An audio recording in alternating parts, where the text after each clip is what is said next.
The girl hadn't touched her lunch in 4 days.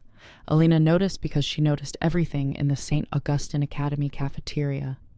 7 years serving trays to wealthy children had trained her eyes to catch the smallest disruptions in routine. The forgotten lunchbox, the traded sandwich, the child who suddenly stopped eating. But this was different. The girl sat alone at the far corner table, the one beneath the stained glass window that cast fractured light across the polished wood. She was maybe 7 years old, dark curls pulled into a neat ponytail, uniform pressed and perfect. Her lunch tray sat untouched before her, roasted chicken, green beans, a bread roll, chocolate milk, while around her the cafeteria roared with the chaos of 200 children eating, laughing, trading snacks. She stared at the food like it had betrayed her. Elena had seen this before. Not often, but enough to recognize the signs. The rigid posture, the careful stillness, the way the girl's hands stayed folded in her lap, never reaching for the fork. This wasn't a picky eater. This was a child starving herself. Elena wiped down the serving counter with slow, practiced movements, her eyes never leaving the corner table. The girl's name was Sophia. Elena knew because the teachers called it out during lunch duty, their voices bright and falsely cheerful. "Sophia, sweetheart, just a few bites." "Sophia, your father wants you to eat well." The father. That was the other thing Elena had noticed. Every afternoon at precisely 2:45 p.m., a black Mercedes pulled up outside the school. Not a parent's car, this was something else. 3 men in dark suits would emerge, their movements precise and synchronized. One would open the rear door, another would scan the courtyard, the third would wait by the entrance, while Sophia walked out, her small hand swallowed by his massive palm. No other parent received an armed escort. No other child walked to their car surrounded by that kind of silence. Elena had worked in enough places, seen enough patterns, to understand what she was looking at. Wealth didn't require 3 bodyguards. Wealth didn't move with that kind of controlled menace. Power did. Dangerous power. She should have looked away. Should have stayed in her lane, served her trays, collected her modest paycheck, and gone home to her 1-bedroom apartment where the radiator clanged and the neighbors fought through thin walls. But the girl hadn't eaten in 4 days, and Elena knew what it felt like to be 7 years old and so sad you couldn't swallow. If you've ever felt pulled toward a story you couldn't explain, you understand why Elena couldn't look away. Some moments choose us before we choose them. On the 5th day, Elena broke protocol. She waited until the lunch rush settled, until the noise of the cafeteria dulled to a manageable hum. Then she filled a bowl with chicken soup, the kind she made herself, brought from home because the school's version came from industrial cans and tasted like cardboard. She added a slice of fresh bread, still warm from the morning's baking. She carried it to the corner table. Sophia didn't look up when Elena approached. Her eyes remained fixed on the untouched tray, her small hands still folded in her lap. Voices. Elena didn't push, didn't cajole. She simply sat, her presence steady and unhurried, the way her grandmother had sat with her after her mother died, offering nothing but quiet company. After a long moment, Sophia's eyes flickered upward. They were dark eyes, ancient eyes, eyes that had seen too much for 7 years, eyes that recognized something in Elena, maybe loneliness, maybe grief, maybe just the simple fact that Elena wasn't trying to fix her. "My mother is dead," Sophia whispered. The words fell like stones into still water. Elena's chest tightened. She'd suspected something, but hearing it confirmed was different, heavier. "I know," Elena said softly. "I can see it in you." Sophia's brow furrowed slightly, the first real expression Elena had seen on her face. "How?" "Because I looked like you once, when I was 8, after my mom died." The truth hung between them, raw and undefended. Elena hadn't planned to share that, hadn't spoken about her mother to anyone in years, but something about this child's stillness demanded honesty. "Did you stop eating too?" Sophia asked. "For a while, until someone told me something that changed how I thought about food." Sophia's fingers twitched slightly. the first sign of interest. What did they say? Elena leaned forward, her voice dropping to barely above a whisper, intimate and careful. They told me that when we love someone who's gone, we carry them inside us. And if we forget to take care of ourselves, we're also forgetting to take care of the part of them that lives in us. Eating isn't just for you. It's for everyone you love who wants you to stay. The words settled over Sophia like a blanket. Her small hands unfolded from her lap. Slowly, tentatively, she reached for the spoon. She lifted it. She tasted the soup. And for the first time in 5 days, she swallowed. Elena didn't smile, didn't celebrate. She simply nodded, once then stood and walked back to the serving line, leaving the girl to eat in the same quiet solitude she'd found her in. She didn't see the black Mercedes arrive early that day. Didn't see the tall man in the charcoal suit step out, his movements controlled and precise, his presence causing teachers to stiffen and administrators to appear out of nowhere, all smiles and deference. Didn't see him pause at the cafeteria entrance, his cold gaze sweeping the room until it landed on the corner table. On his daughter, eating. His name was Vincent Moretti, though most people simply called him Mr. Moretti, their voices careful and respectful in a way that had nothing to do with politeness.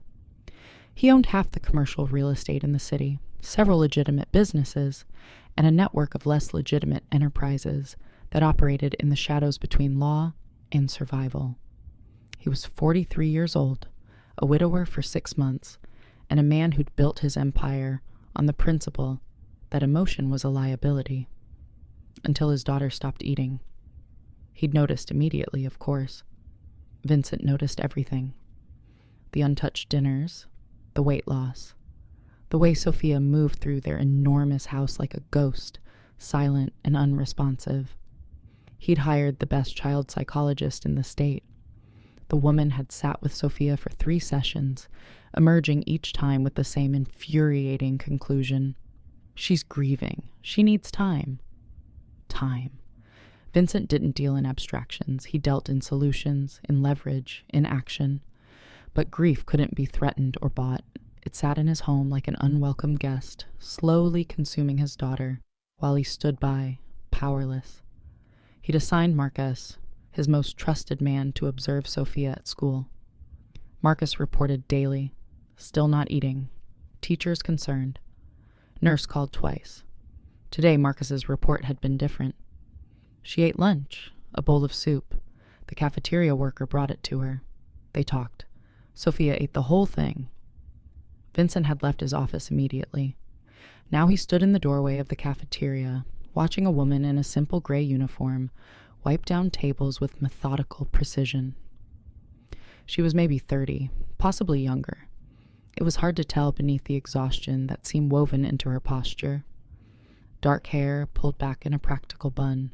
No jewelry, no makeup, nothing remarkable, except his daughter had eaten for her. Vincent moved through the cafeteria with the same controlled presence he brought to every room. Conversations died as he passed. Teachers straightened. The cafeteria manager appeared at his elbow, stammering something about unexpected visits and how honored they were. Vincent ignored him. He approached the woman at the far table. She had her back to him, focused entirely on scrubbing a stubborn stain. "Excuse me." She turned, and for a brief moment, Vincent saw something flicker across her face. Not fear exactly, but recognition. She knew who he was. Everyone knew who he was, but she didn't flinch. "Can I help you?" she asked, her voice even. Up close, her eyes were a clear gray, steady and unimpressed. She held his gaze without the usual nervous deference he was accustomed to. "You spoke with my daughter today." A statement, not a question. "I did." "What did you say to her?" Elena set down her cloth. Around them, the cafeteria had gone silent. Every teacher, every administrator, every student still lingering, all of them watching. "That's between me and Sophia," Elena said quietly.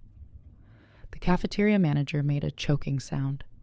Someone dropped a tray in the kitchen. Vincent was accustomed to obedience, to immediate answers, to people stumbling over themselves to please him. This woman simply waited. "My daughter hasn't eaten in nearly a week," Vincent said, his voice low and controlled. "Today she ate. I want to know why." Elena studied him for a long moment, her expression thoughtful. When she spoke, her voice was soft but firm. "Because I told her something true, and she needed to hear it from someone who understood." "Understood what?" "What it feels like to lose your mother." The words landed like a physical blow. Vincent's jaw tightened. Around them, the silence deepened, everyone holding their breath. "I'd like to hire you," Vincent said abruptly, "to continue speaking with my daughter. Name your price." Elena's expression didn't change. "I already have a job." "I'll triple whatever they pay you here." "No." The refusal was simple, unadorned, absolute. Vincent felt something unfamiliar stir in his chest. Surprise, perhaps, or something closer to curiosity. When was the last time someone had told him no? "You don't understand?" "I understand perfectly," Elena interrupted, her voice still quiet but carrying an edge now. "You're used to buying solutions. But your daughter doesn't need an employee. She needs someone who sees her as more than a problem to be solved." She picked up her cloth and returned to wiping the table, dismissing him as thoroughly as if he were invisible. Vincent stood there for several seconds, aware of every eye in the room on him, aware that this woman had just publicly refused him, aware that he should be angry. But he wasn't. He was intrigued. "What's your name?" he asked. She didn't look up. "Elena Russo. Ms. Russo." He let the name settle on his tongue. "I'll be back tomorrow. Same time." "Suit yourself." Vincent turned and walked out of the cafeteria, his presence parting the crowd like a blade through water. Behind him, conversation slowly resumed, whispered and cautious. Elena continued wiping tables, her hands steady, but her heart was racing. That night, Elena's apartment felt smaller than usual. She sat at her kitchen table, a second-hand thing she'd bought for $20 off Craigslist, and stared at the cup of tea growing cold between her hands. The radiator clanged its familiar rhythm. Through the thin walls, she could hear her neighbor's television, the canned laughter of a sitcom. Bleeding through the plaster, she'd lied to Vincent Moretti. Not about her mother. That part was true.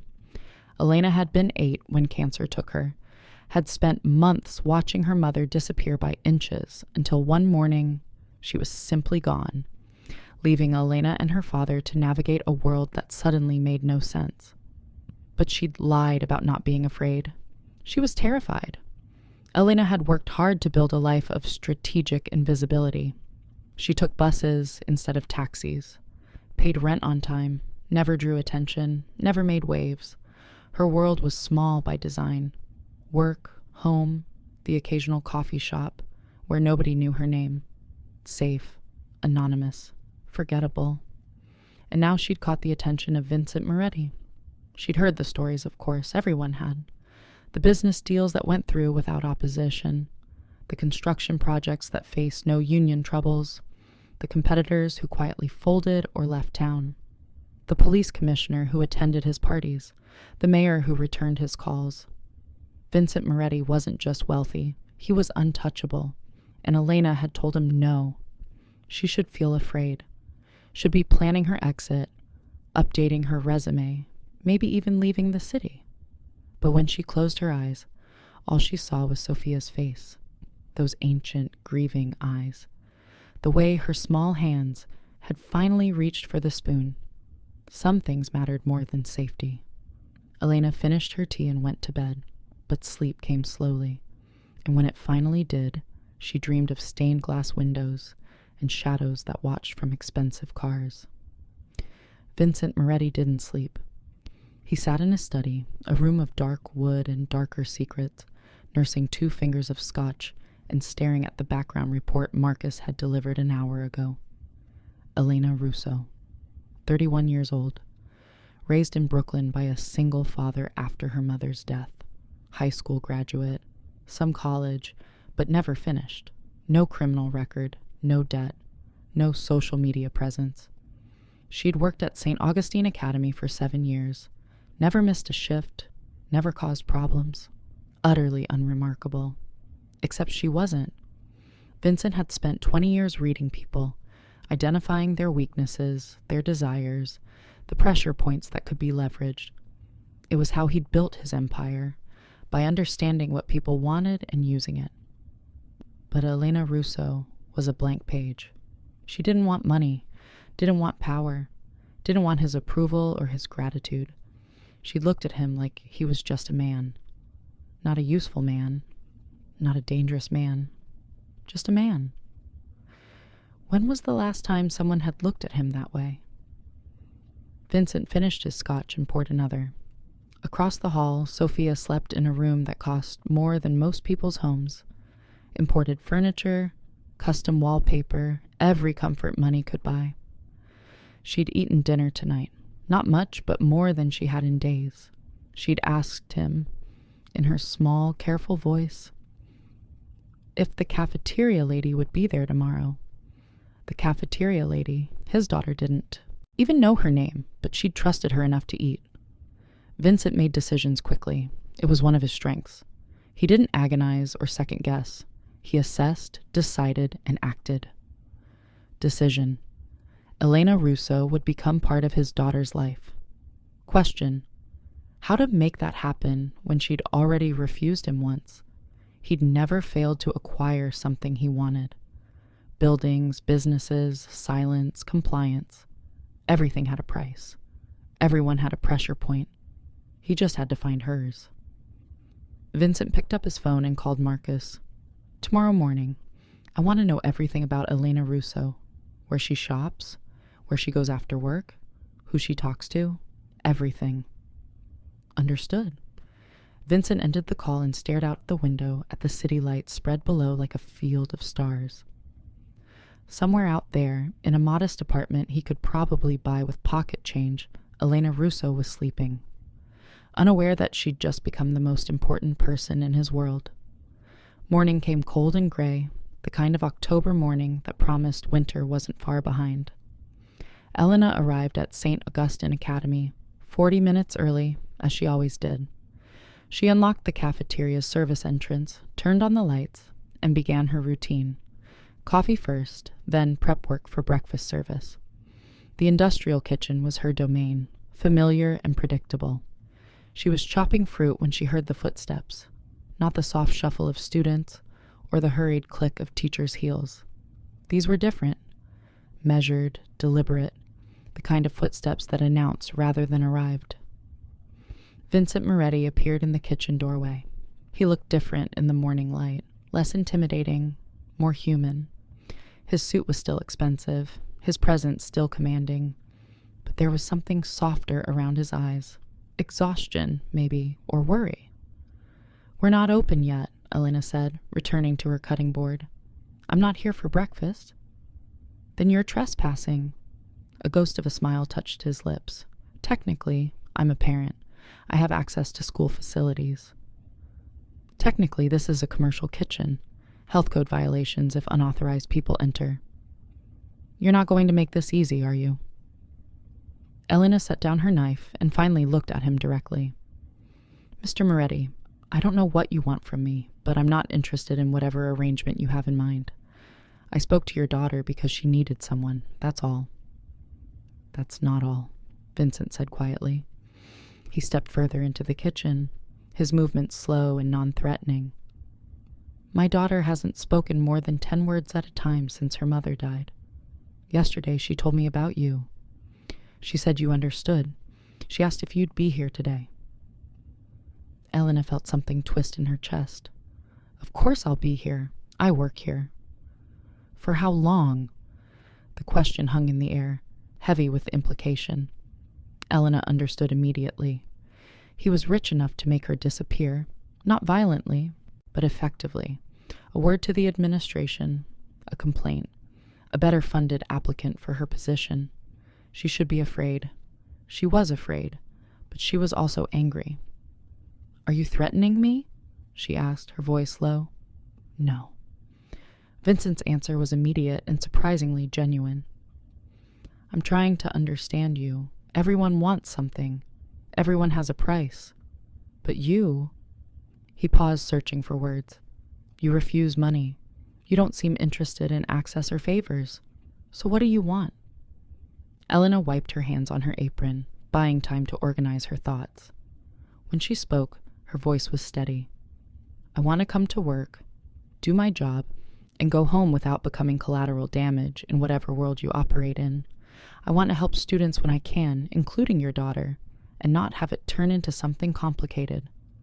I want simplicity, safety, anonymity. Those are all things you're trying to avoid, Vincent observed, not things you want. He was right, and Elena hated that he was right. Maybe I don't want anything, she said. Maybe that's what you can't understand, that someone might just exist without agenda. Vincent studied her for a long moment, his dark eyes searching. When he spoke again, his voice had changed, less controlled, more raw. My daughter hasn't cried since the funeral. She holds everything inside. I've hired therapists, specialists, everyone. She doesn't respond, doesn't talk. And then you sit with her for 5 minutes and she eats. So no, I can't just let that be nothing. The vulnerability in his voice caught Elena off guard. This wasn't the untouchable crime boss. This was a father watching his child disappear and unable to stop it. She recognized that helplessness, had felt it herself years ago in different circumstances. I'll talk to her when I see her, Elena said finally. During lunch, if she wants to. But I won't be hired. I won't be managed.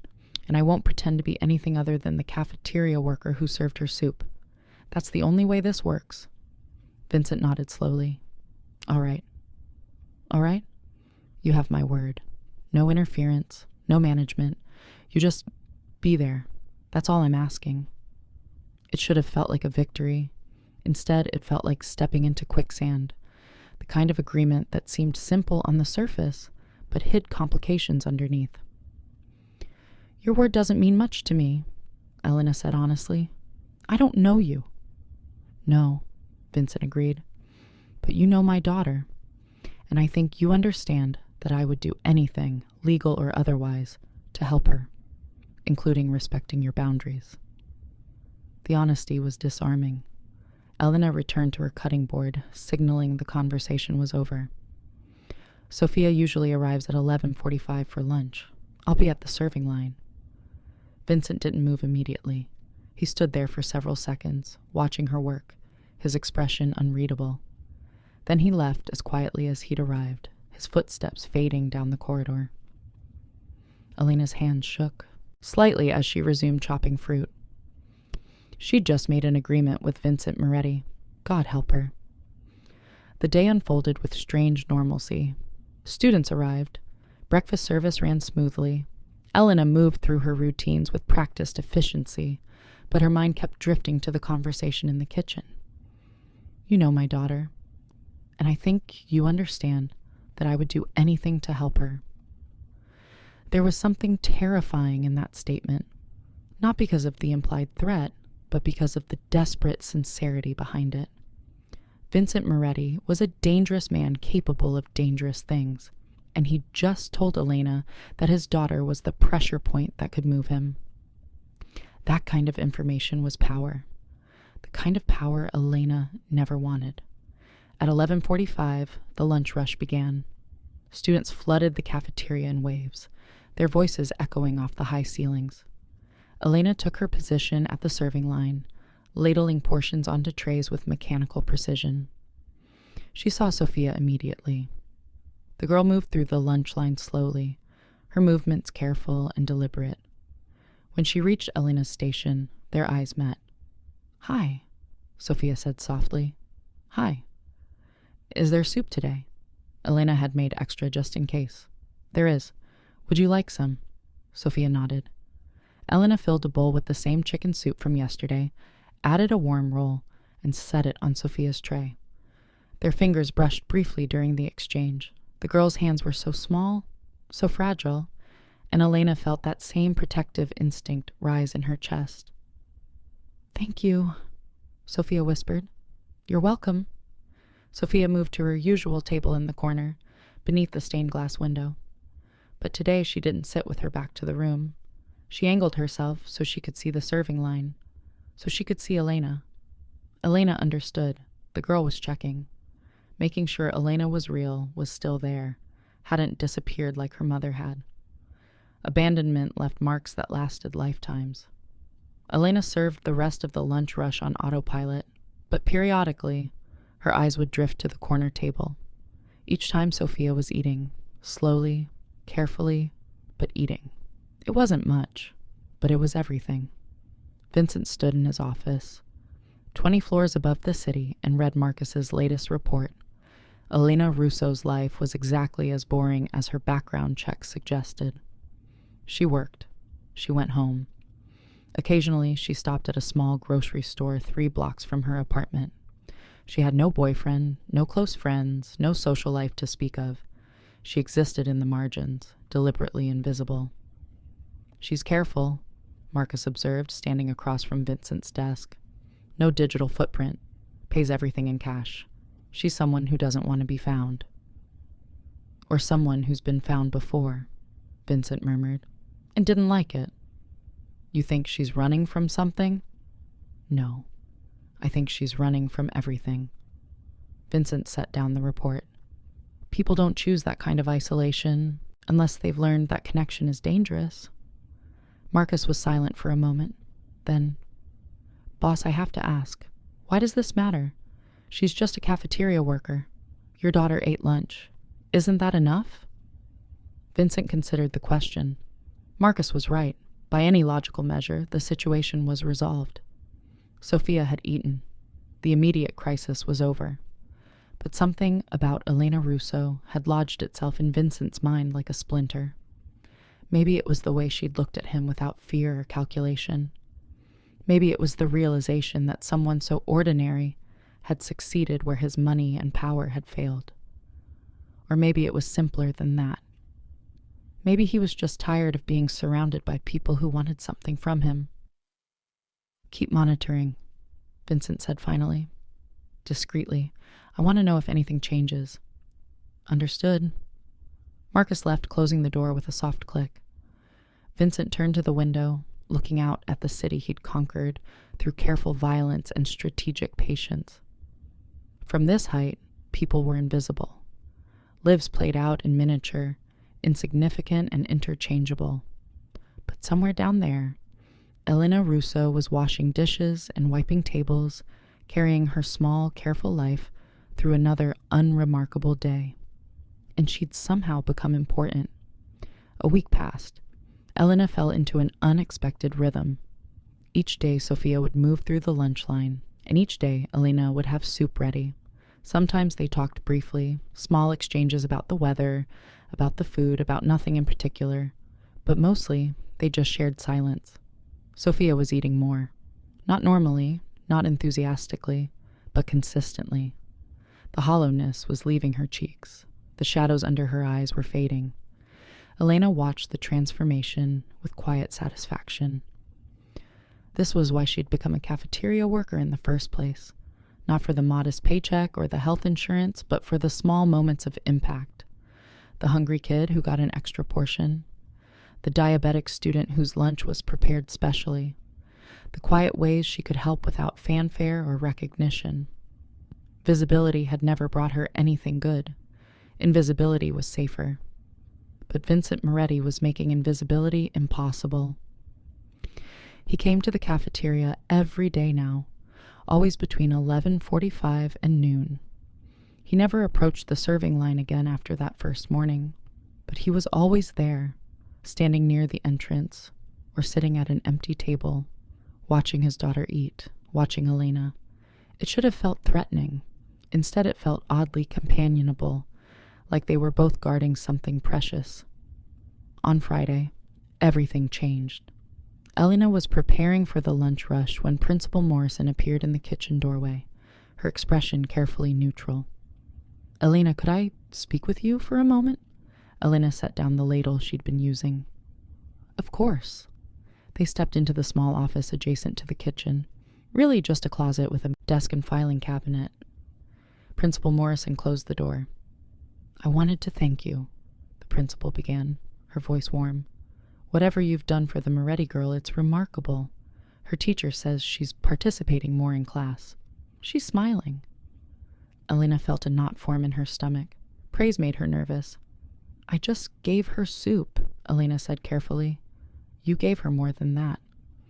Principal Morrison leaned against the desk. "Which is why I wanted to tell you personally that the board has decided to create a new position, a student support specialist, someone who can work with students one-on-one, particularly those dealing with grief or trauma." The knot tightened. "The salary would be significantly higher than your current position," the principal continued. "Full benefits, office space, professional development opportunities, and we'd like to offer it to you." Elena stared at her.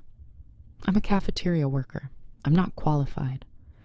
Mr. Moretti has generously offered to fund specialized training.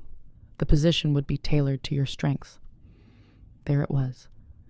Vincent Moretti's interference, dressed up as opportunity.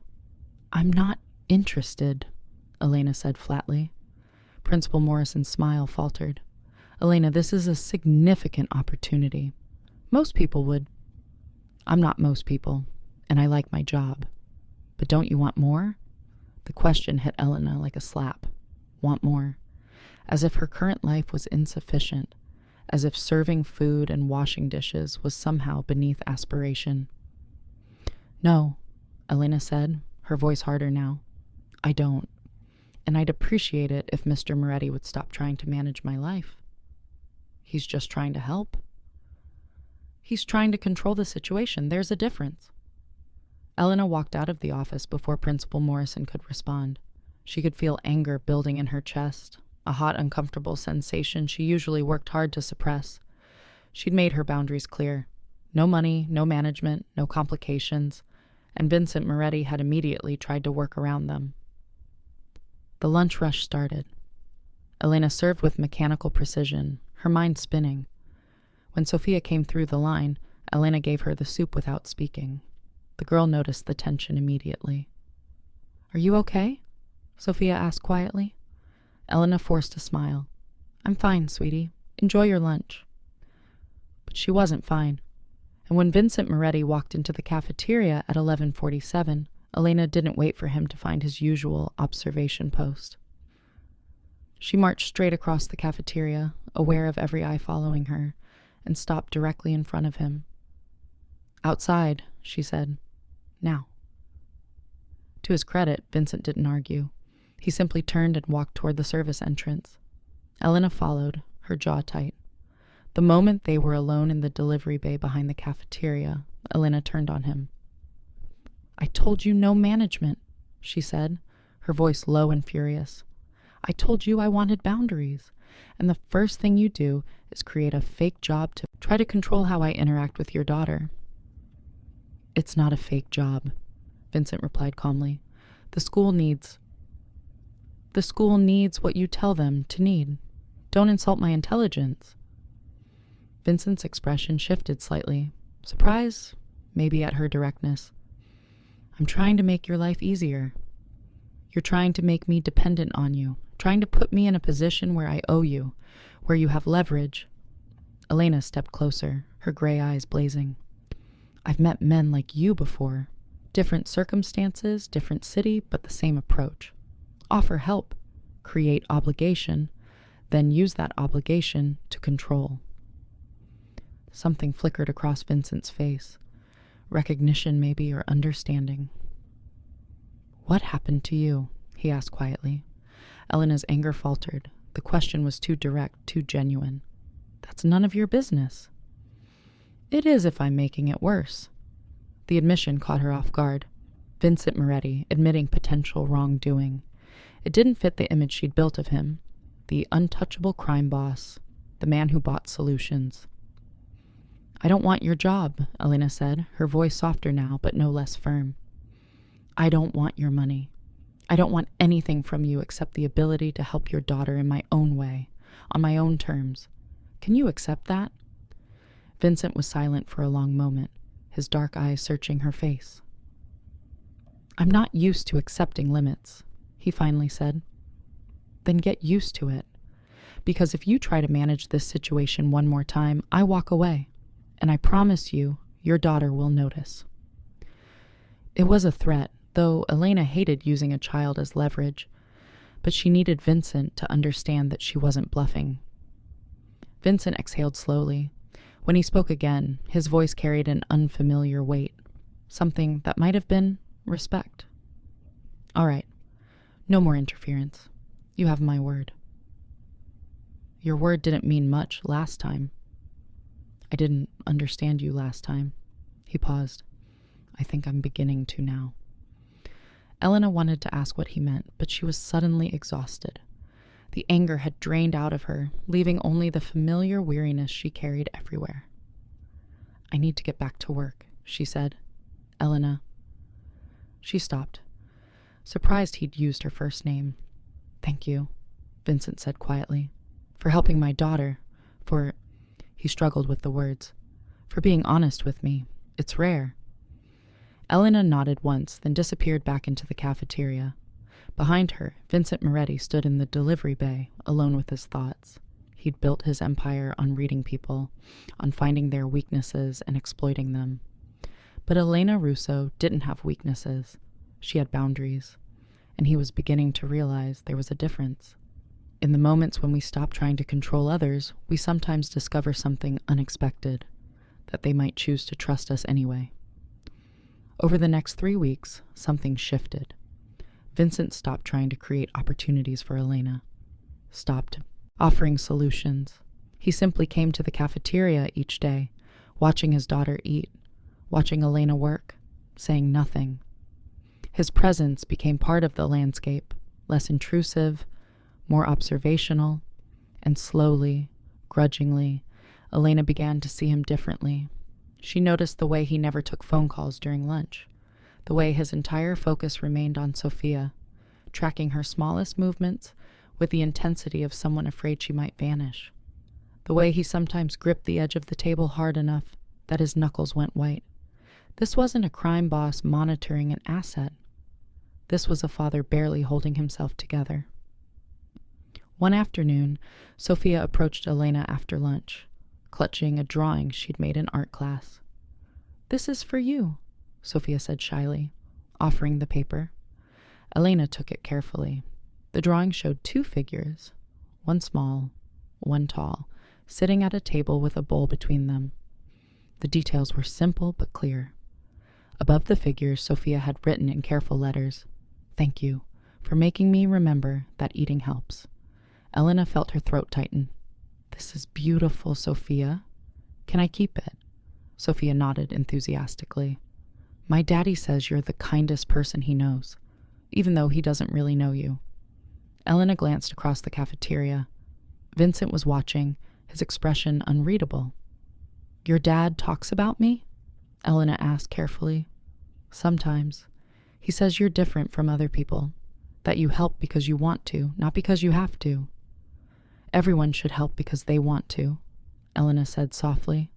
"Daddy says most people don't." Sophia tilted her head, considering. "Are you sad like me?" The question cut through Elena's defenses like a blade. "Sometimes," Elena admitted. "Everyone gets sad sometimes." "Do you have someone to eat soup with when you're sad?" Elena's chest constricted. The honest answer was no. She ate alone in her apartment, processed her sadness alone, existed in careful solitude, but she couldn't say that to a 7-year-old.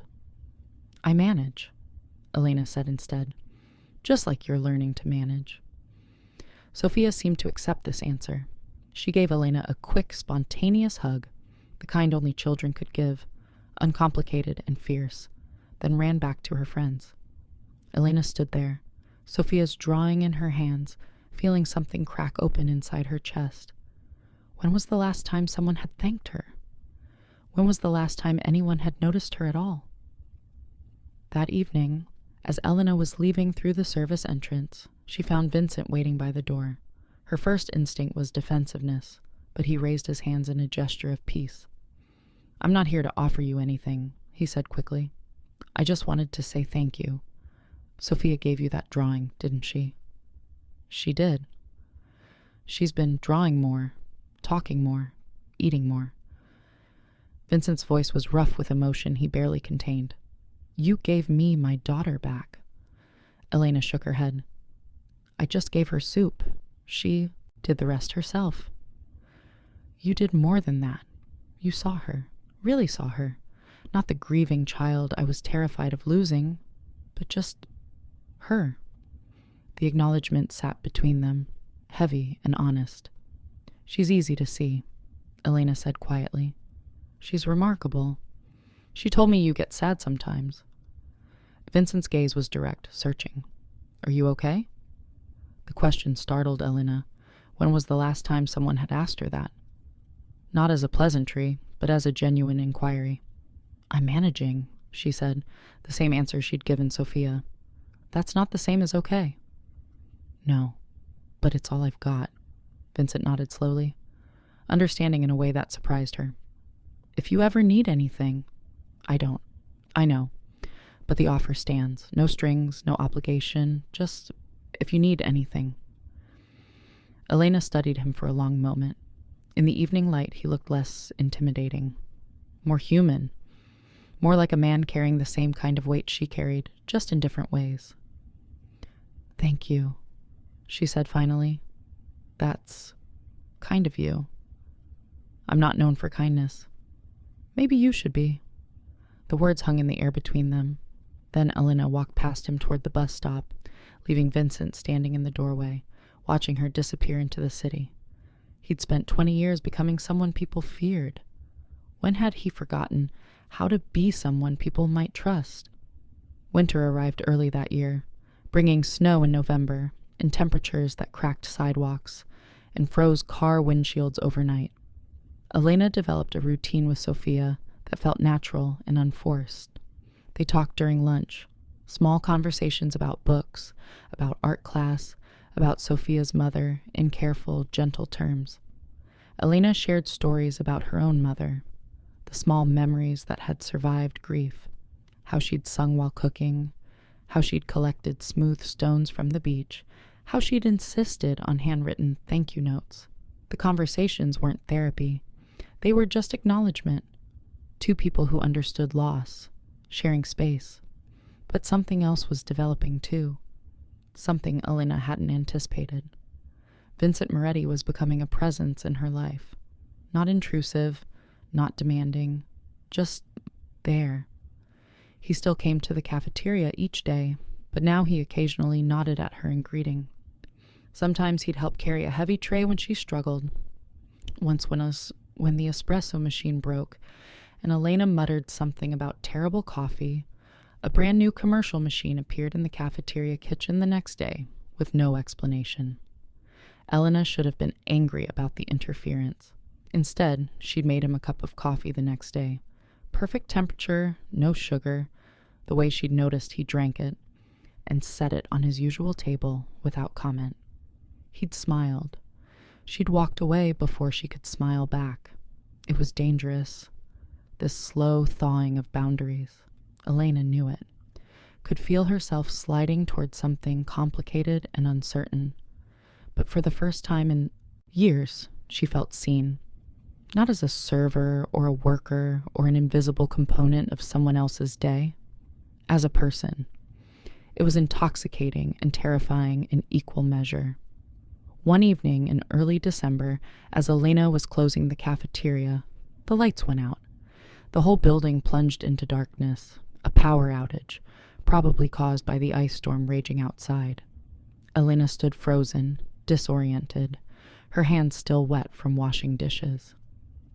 Elena? Vincent's voice came from somewhere near the entrance. Are you all right? I'm fine, just surprised. Stay there, don't move.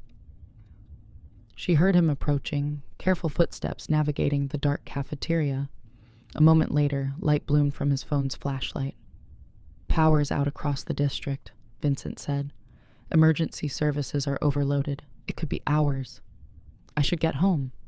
Not in this storm. Roads are impossible. Even my driver can't get through. Elena's stomach dropped. I can't stay here." "Why not? It's warm, safe. Better than trying to navigate icy sidewalks in the dark." He was right, practically speaking, but the idea of being alone in the building with Vincent Moretti made her pulse quicken. "I barely know you," she said quietly. "I know. And you have no reason to trust me." Vincent's voice was steady, honest. "But I give you my word. You're safe. We can stay in separate rooms if you want. I'll leave the building entirely if that's better. Whatever makes you comfortable." Elena heard the sincerity in his voice. More than that, she heard the careful respect, the acknowledgement that her comfort mattered more than his pride. "We can stay in the cafeteria," she said finally, "but in the main seating area, with distance between us." "All right." Vincent used his phone to light candles from the emergency supply. They sat at opposite ends of a table, the candlelight casting flickering shadows across the high ceilings. For several minutes, they sat in silence. Then Vincent spoke. "Can I ask you something? And you can tell me to mind my own business if you want." Elena tensed. "What? Why did you become a cafeteria worker? You're smart, capable. You could be doing anything." "This pays my bills." "That's not an answer." Elena was quiet for a long moment, debating how much truth to share. "I used to work in corporate administration," she said finally. "Good salary, nice office, a boss who was charming and attentive and gradually became controlling.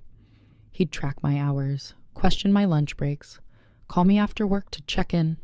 It felt protective at first, then it felt like surveillance." Vincent said nothing, just listened. "When I finally quit, he made sure I couldn't get hired anywhere similar. References that damned with faint praise. Quiet phone calls to his network.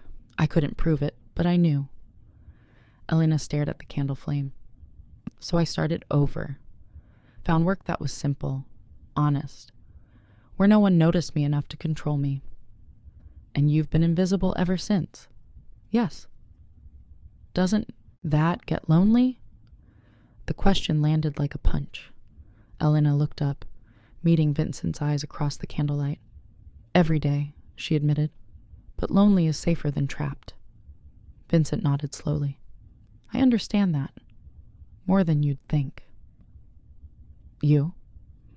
Elena couldn't help the skepticism in her voice. "You're one of the most powerful men in the city. Power and freedom aren't the same thing." Vincent's voice was quiet, almost vulnerable. "I built my life by making hard choices, ruthless choices. I told myself it was for my family, for security. Then my wife died, and I realized I'd built a prison. Everyone around me is there because I pay them or because they fear me. No one challenges me. No one tells me the truth, until you." "I'm not special," Elena said. "I just have nothing you can take." "That's what makes you rare." The admission hung between them, raw and honest. Outside, wind rattled the windows. Inside, candlelight danced across their faces. "Your daughter is lucky to have you," Elena said softly. "You're trying so hard. That matters." "I almost lost her." Vincent's voice cracked slightly. "When my wife died, I thought I needed to be strong, stoic, show Sophia that we could survive anything. But I forgot that children need permission to be sad, to be weak, to fall apart. You're learning, because you taught me." Vincent looked at her directly. "You showed me that sometimes strength is just showing up, being present, acknowledging pain instead of trying to fix it." Elena felt something shift inside her, a softening she hadn't anticipated. This man, who commanded fear and respect from everyone around him, was admitting vulnerability to her, a cafeteria worker he barely knew. "I don't have answers," Elena said. "I'm just doing what someone once did for me." "Who?" "My grandmother. After my mom died, she'd sit with me every night and let me cry. Never told me to be strong or brave. Just held my hand and said, 'Grief has no timeline.' It sounds simple, but it was exactly what I needed." "Your grandmother sounds wise." "She was. She died when I was 16. Elena smiled sadly. I think that's why I notice kids like Sophia, because I remember being her. Remember needing someone to just see me. Vincent was quiet for several moments. Then, thank you for seeing her. And, he hesitated, for seeing me too. The intimacy of the moment felt dangerous. Elena pulled back instinctively, rebuilding walls that had briefly lowered. The storm seems to be clearing, she said, though she couldn't actually tell from inside the cafeteria. Vincent recognized the retreat. He stood smoothly, respecting the boundary. I'll walk you to the entrance. My driver should be able to get through now. That's not necessary. Humor me. It's icy and dark. I'd like to know you got home safely. Elena wanted to refuse, wanted to maintain her independence. But her apartment was 40 minutes away on 2 buses, and the thought of navigating frozen streets alone made her reckless with exhaustion. All right, she said finally, but just to my neighborhood, not my building. Vincent nodded. Whatever makes you comfortable. As they walked toward the entrance, Elena couldn't shake the feeling that something fundamental had shifted between them. She'd been seen, and somehow, despite every instinct telling her to run, she'd seen him too. The ride home was silent, comfortable in a way Elena didn't expect. Vincent's car was warm and dark, the city passing in blurred lights beyond the tinted windows.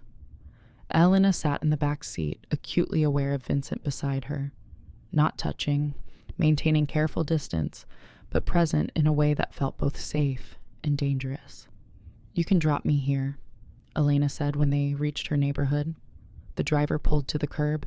Vincent looked out at the street. Modest buildings, streetlights with broken bulbs, sidewalks cracked and uneven. This is where you live. Is that a problem? Elena's voice had an edge. No, just, you deserve better. I have what I need. Vincent looked like he wanted to argue, then thought better of it. Thank you for telling me about your past tonight. I know it wasn't easy. Thank you for listening without trying to fix it. Elena opened the door, but before she could leave, Vincent spoke again. Elena, she paused. If you ever decide you want more, not from me, just from life, I hope you'll let yourself have it. You deserve to be more than invisible. The words settled into her chest, uncomfortable and profound. Elena didn't respond. She simply stepped out into the cold and walked toward her building, feeling Vincent's eyes on her back until she disappeared through the entrance. Inside her apartment, Elena stood at the window and watched the black Mercedes pull away, its taillights disappearing into the winter night. She'd let Vincent Moretti see her.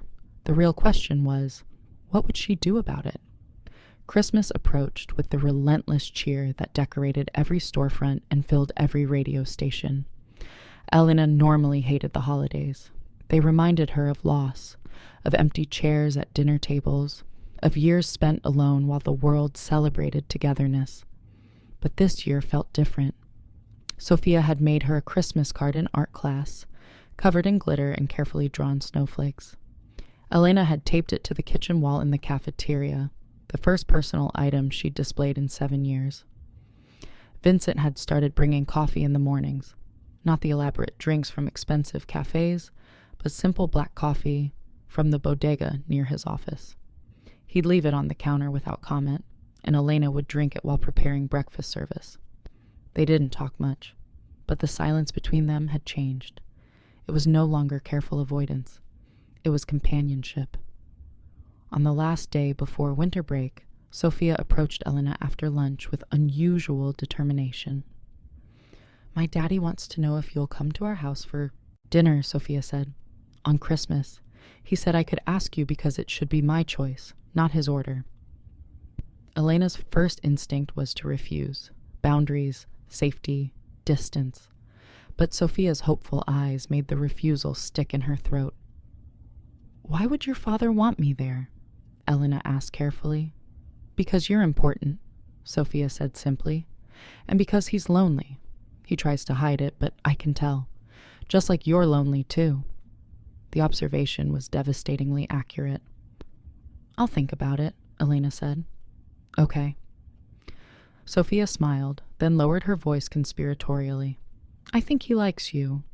He smiles more when you're around. Elena felt her cheeks warm. Sophia, it's okay. I like you too. You make sad things hurt less. The girl hugged her quickly, then ran off to join her friends, leaving Elena standing there with her heart doing complicated things in her chest. That evening, as Elena was leaving, Vincent was waiting by the door again. Sophia asked you, he said. It wasn't a question. She did. And? Elena looked at him, really looked at him, for the first time since that night in the dark cafeteria. He looked tired, human, hopeful in a way that seemed foreign on his face. Why do you want me there? She asked. Honestly? Vincent stepped closer, his voice quiet. Because when you're around, I remember that there's more to life than business and power and maintaining control. You remind me that connection is possible, that not everyone has an agenda. I make you feel normal. You make me feel human. The admission hung between them, vulnerable and raw. Elena knew she should say no, should maintain her boundaries, protect her careful solitude, but Sophia's words echoed in her mind. You make sad things hurt less. When was the last time Elena had let someone make her sadness hurt less? I'll come, she said quietly, but as Sophia's friend, just as Sophia's friend, Vincent agreed. Nothing more, I promise. Elena nodded and left before she could change her mind. Behind her, Vincent watched her disappear into the winter evening, his heart doing something it hadn't done in years. It was hoping. Christmas morning arrived quiet and gray, the city muffled beneath fresh snow. Elena stood in her tiny apartment, staring at the address Vincent had written on a piece of paper. She'd almost called to cancel 3 times, had stood at the phone, her hand shaking, before talking herself out of it. But she'd promised Sophia, and somehow, over the past 2 months, that promise had become sacred. Elena dressed carefully, not too formal, not too casual. She'd bought a small gift for Sophia, a leather-bound journal, and a set of colored pencils. Nothing expensive, but thoughtful. She didn't buy anything for Vincent. That would feel too personal. The taxi dropped her off in front of a house that was less ostentatious than she'd expected. It was large, certainly, but elegant rather than showy. Stone and glass, surrounded by old trees that had seen generations. Elena stood at the door, her finger hovering over the bell, questioning every decision that had led her here. Then the door opened. Sophia stood there, dressed in a red velvet dress, her face lit with genuine joy. You came, she squealed, grabbing Elena's hand. I told Daddy you would, but he was worried. Elena let herself be pulled inside, into warmth and the smell of cooking food and something that felt dangerously like home.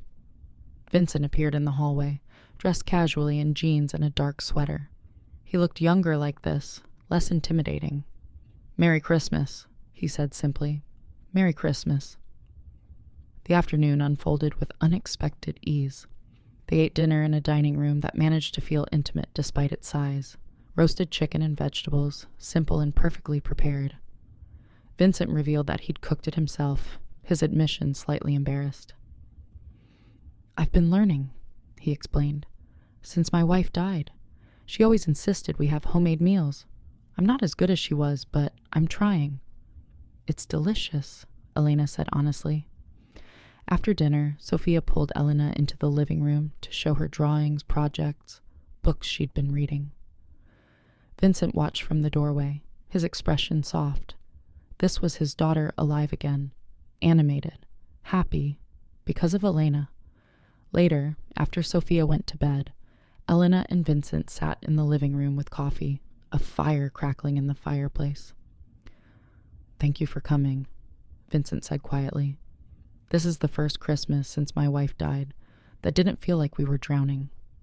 Sophia's amazing. You're doing well with her. Because you gave me permission to fail, to not have all the answers.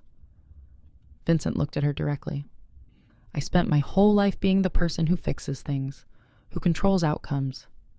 You showed me that sometimes the strongest thing you can do is just be present. Elena felt something loosen in her chest, a tension she hadn't realized she'd been carrying. You're a good father, she said softly. I hope you know that. I'm trying to be. It's harder than running an empire. Elena smiled, the expression feeling strange on her face. When was the last time she'd smiled genuinely? Can I ask you something? Vincent's voice was careful. And you can tell me to go to hell if it's too personal. All right.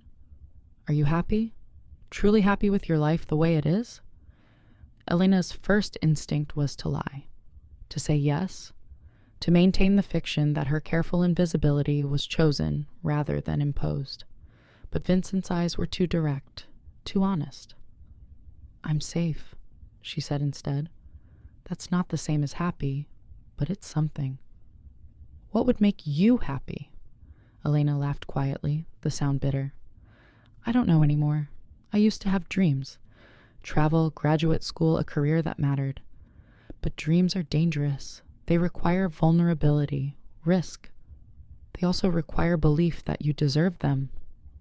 The words landed like an arrow, finding a target Elena hadn't known was exposed. I don't, she said simply. Why not? Because I'm ordinary, replaceable, the kind of person who disappears and nobody notices. Vincent set down his coffee cup and leaned forward, his gaze intense. Elena, you helped my daughter find her way back from grief. You challenge me when everyone else tells me what I want to hear. You made me question whether power is worth anything if you're alone with it. Nothing about that is ordinary. Elena felt tears prick her eyes. She blinked them back furiously. I'm just a cafeteria worker. You're Elena Russo, and that's enough. More than enough. The sincerity in his voice broke something inside her. The careful walls she'd built over years cracked, and suddenly she was crying.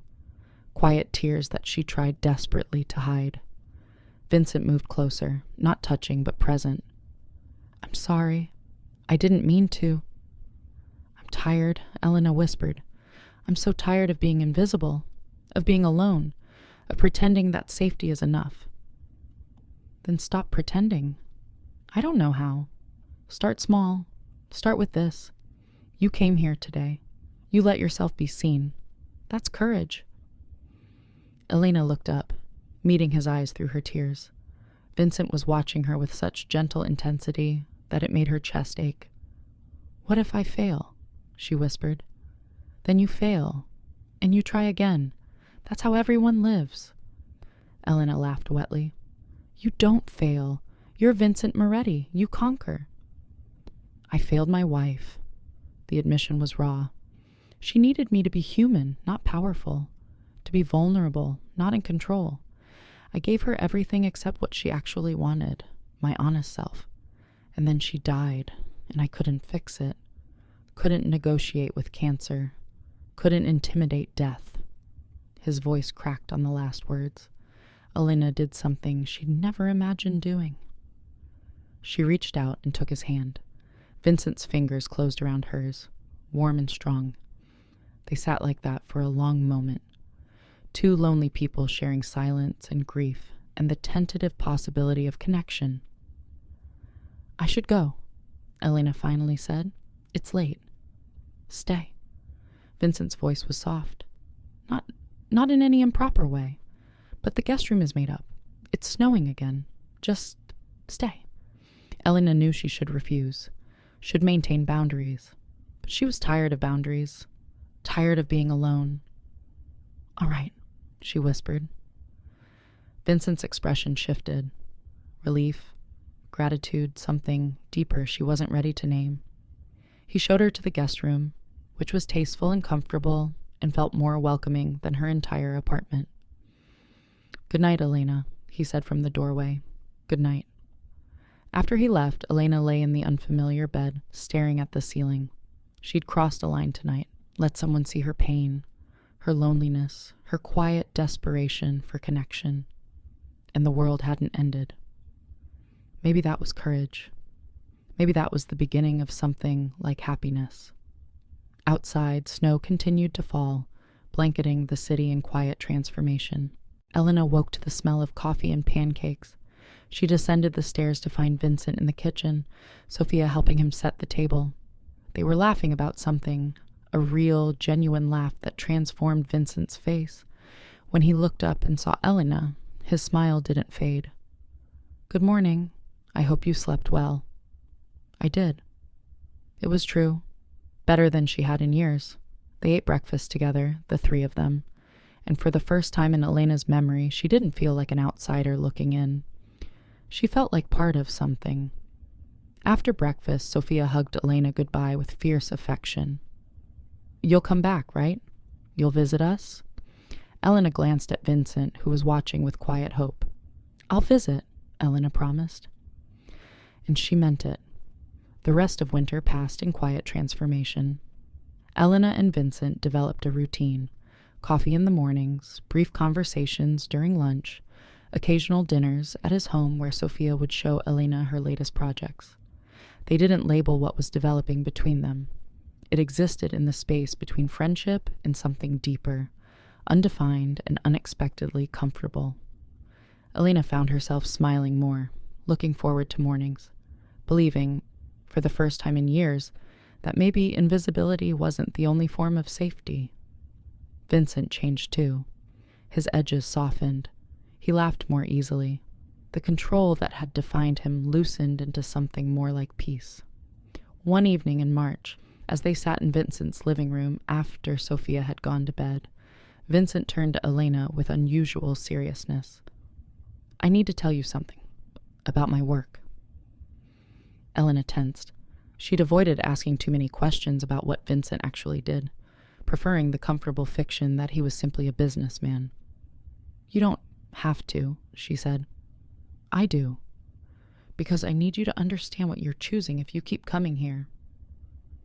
Vincent explained, his voice careful and honest. Not all of it. There were things he'd never burden her with, but enough.